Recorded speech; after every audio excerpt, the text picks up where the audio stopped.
Facebook profile Bashir Ahmed এবং আমার YouTube channel voice of Islam and agriculture থেকে আমি বশির আহমেদ সবাইকে স্বাগত জানাচ্ছি আজকের এই ভিডিওটিতে। বন্ধুরা, গ্রাম বাংলায় একসময় ছিল হেমন্তকালের সেই নবান্ন উৎসবের আনন্দঘন মুহূর্ত।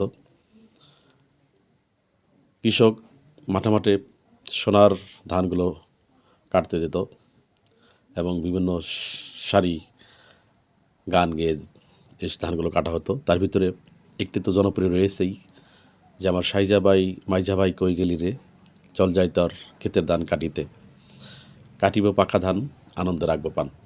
তো বন্ধুরা, সেই গীতগুলো কিন্তু হারিয়ে গিয়েছে। সেই আগের মতো সেই আমন ধান নেই।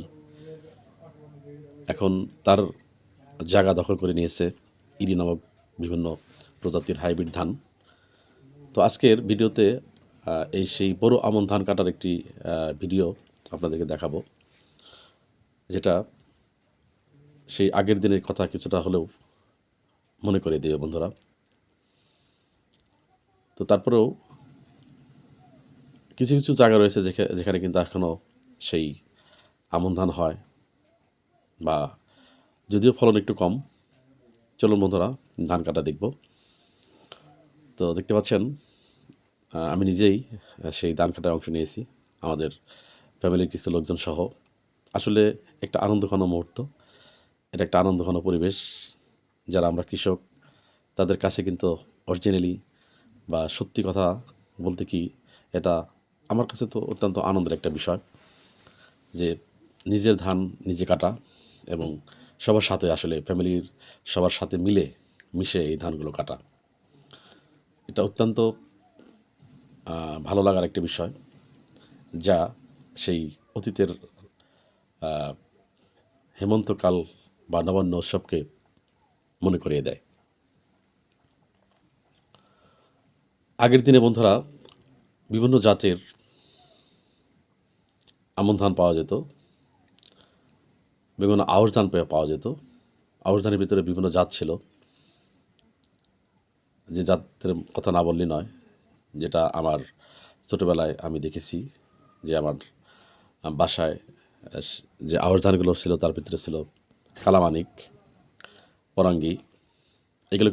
এগুলোর ভাত ছিল একটু লাল টাইপের এবং অনেক মজা করে আমরা এই ভাতগুলো খেতাম। আর আমন ধানের ভিতরে ছিল বিভিন্ন দিঘা ধান, ইজল দিঘা, ঢেফো ধান, ভাওয়া ধান। এগুলো কালের বিবর্তনে, পরিবেশ এবং জলবায়ুর প্রভাবে বাংলাদেশ থেকে এই ধানগুলো হারিয়ে যেতে বসেছে। এটা বাংলার একটা ঐতিহ্য ছিল। অবশ্য জলবায়ুর যে একটা প্রভাব বাংলাদেশে পড়েছে, এর কারণে কিন্তু আমাদের একসময় প্রবল বন্যা হচ্ছে, আর এক সময় কিন্তু পানি হচ্ছে না। আসলে যে ধানগুলো ছিল, হেমন্তকালে আমরা যে ধানগুলো কাটতাম আমন টাইপের, বা নবান্ন উৎসব পালন করা হতো যে সমস্ত ধানের বদলতে, সে ধানগুলো কিন্তু আসলে গ্রাম বাংলা থেকে হারিয়ে যেতে বসেছে সেই জলবায়ুর একটা বিরূপ প্রভাব পড়ার কারণে। অর্থাৎ এখন আর সেই আগের মতো পানি হয় না, আর পানি হলেও অত্যন্ত বেশি হয়, বন্যা হয়ে যায়। আর পানি না হলে, যে বছর পানি হয় না, হয়ই না। তো যার কারণে এই প্রাকৃতিক যে বৈচিত্র্যগুলো হারিয়ে যাচ্ছে, এবং সেই ধানের যে উৎপাদনের যে পরিবেশটা ছিল, সেই পরিবেশটা কিন্তু এখন আর নেই। যার কারণে কিন্তু আমাদের সেই আগের দিনের হিজল দিঘা, পরাঙ্গি ধান, কালামানিক ধান, ড্যাফো ধান, বিভিন্ন ভাওয়া দিঘাগুলো, এগুলো কিন্তু আসলে আর এখন আর পাওয়া যাচ্ছে না। এবং সেই সেই জায়গাগুলো কিন্তু দখল করছে ইরির জাতের বিভিন্ন ধানগুলো।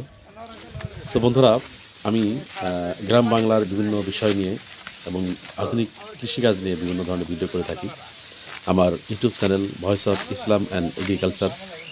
আপনারা সাবস্ক্রাইব করতে পারেন, এবং এটার মাধ্যমে আমি গ্রামের প্রান্তিক পর্যায় থেকে বিভিন্ন ভিডিওগুলো ধারণ করার চেষ্টা করি, যা মানুষের যে যে কৃষিকাজ এবং আধুনিকতার ছোঁয়ায় যে প্রাচীন বাংলার ঐতিহ্য হারিয়ে যেতে বসেছে, সেটাকেই পুনরুদ্ধার করার একটা ক্ষুদ্র প্রয়াস কিন্তু আমার এই ভিডিওগুলোতে আপনারা পাবেন।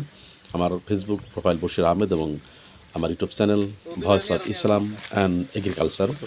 আপনারা অনুগ্রহপূর্বক সাবস্ক্রাইব করতে পারেন এবং আমার নিত্য নতুন ভিডিওগুলো পেতে পারেন।